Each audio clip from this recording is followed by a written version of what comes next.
Well,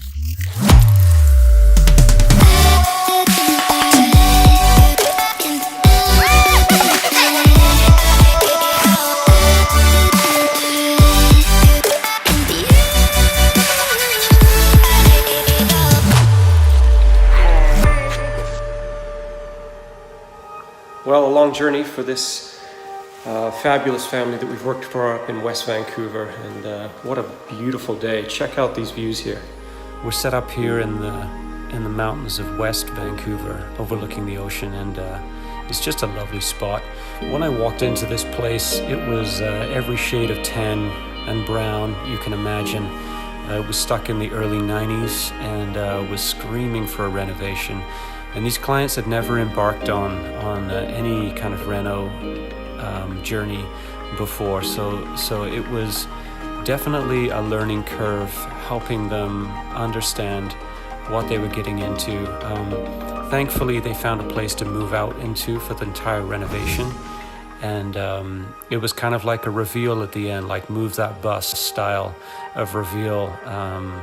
You can see that we went with a lot of white.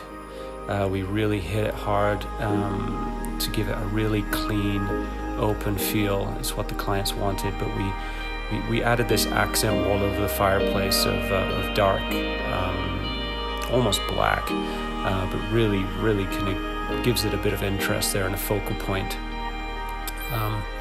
But we did 2 bathrooms, 2 bedrooms, opened up the kitchen, took out 2 walls in the kitchen and made it part of the dining room. We took out an ugly pony wall. It was drywalled and made it out of this architectural glass. And the place looks nothing like it used to. And it's just great to see the look on the client's face when they walk into their transformed home and they're just in love with it all over again. It's like had a complete revamp, refacelift. And the project had challenges like every single project does, but we overcame.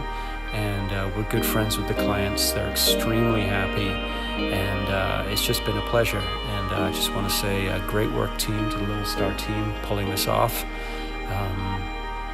Through thick and thin, we made a beautiful product at the end, and something I'm extremely proud of. So yeah, great work team.